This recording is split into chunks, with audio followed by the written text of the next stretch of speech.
सफलता का एक मंत्र ये भी है। दयानंद नाम का एक बहुत बड़ा व्यापारी था और उसका एक इकलौता पुत्र था सत्यप्रकाश, जो कि पढ़ाई में बहुत जी चुराता और परीक्षा में भी किसी दूसरे के भरोसे रहता और फेल हो जाता। पर एक दिन उसके जीवन में ऐसी घटना घटी कि फिर उसने संसार से कोई आशा न रखी और पूरी तरह एकाग्रचित होकर चलने लगा। एक दिन दयानंद का बेटा स्कूल से घर लौटा तो दहलीज से ठोकर खाकर नीचे गिरा। जैसे ही उसके मम्मी पापा ने देखा तो भाग कर आए और गिरे हुए बेटे को उठाने लगे। पर बेटे सत्यप्रकाश ने कहा कि आप रहने दीजिए, मैं स्वयं उठ जाऊंगा। तो उसके पिताजी बोले कि ये क्या कह रहे हो पुत्र? तो सत्यप्रकाश बोला कि सही तो कह रहा हूँ पिताजी। इंसान को सहायता तब लेनी चाहिए जब उसको बहुत ही ज़्यादा ज़रूरत हो, और इंसान को ज़्यादा आशाएं नहीं रखनी चाहिए, नहीं तो संसार उसे इतना गिरा देता है कि वो फिर शायद कभी उठ न पाए। दयानंद बोला कि आज ये कैसी बहकी बातें कर रहे हो पुत्र? बार बार पूछने पर भी पुत्र कुछ न बोला। कई दिन गुजर गए और फिर एक दिन दयानंद बोला कि ऐसी क्या बात है बेटा जो आप हमारे साथ ऐसा व्यवहार कर रहे हो?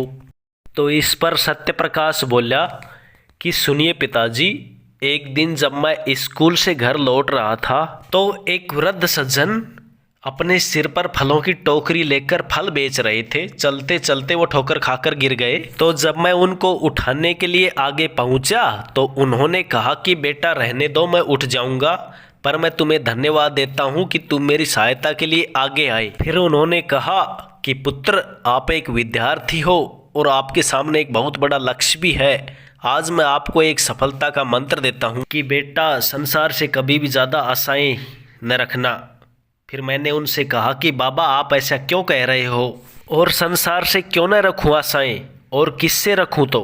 तो उन्होंने कहा कि मैं ऐसा इसलिए कह रहा हूं पुत्र कि जो गलती मैंने की वो गलती आप न करना, और आशाएं स्वयं से रखना और अपने सद्गुरु और इष्ट देव से रखना।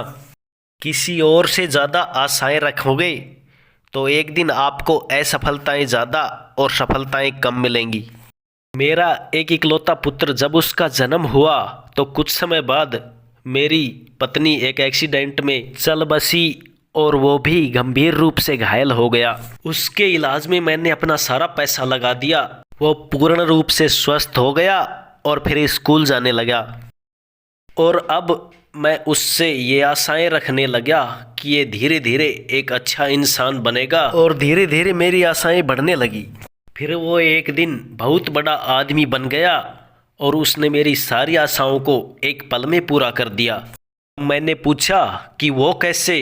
तो उन्होंने कहा कि वो ऐसे, जब मैं रात को सोया तो अपने घर में, पर जब सुबह उठा तो मैंने अपने आप को एक वृद्धाश्रम में पाया, और जब मैं घर पहुंचा तो वहां मुझे एक सज्जन पुरुष मिले। उन्होंने मुझे बताया कि बाबा यह घर तो मेरा है, आपका बेटा मुझे बेचकर चला गया। फिर मैं सद्गुरु के दरबार में गया क्षमा मांगने। मैंने कहा कहाँ गए बाबा? सद्गुरु से क्षमा मांगने क्यों? उन्होंने कहा कि पुत्र, वर्षों पहले उन्होंने मुझसे कहा था कि संसार से बहुत ज़्यादा आशाएं मत रखना, नहीं तो अंत में निराशा ही हाथ आएगी। फिर मैंने उनको प्रणाम करके अपनी आगे की यात्रा शुरू की, और आज मैं बहुत खुश हूँ क्योंकि आज मैं इस संसार से नहीं बल्कि अपने आप से, अपने इष्ट देव से और अपने सद्गुरु से ही आशाएं रखता हूँ। और फिर मैं वहाँ से चला आया। दयानंद बोले कि माना कि वो बिल्कुल सही कह रहे थे, पर बेटा इसमें हमारा क्या दोष है? तो इस पर सत्यप्रकाश बोला, क्योंकि जब उसने अपने पुत्र का नाम बताया तो मेरे पैरों के तले से जमीन खिसक गई, क्योंकि उन्होंने अपने पुत्र का नाम दयानंद जी बताया, और वो दयानंद जी कोई और नहीं, आप खुद हो।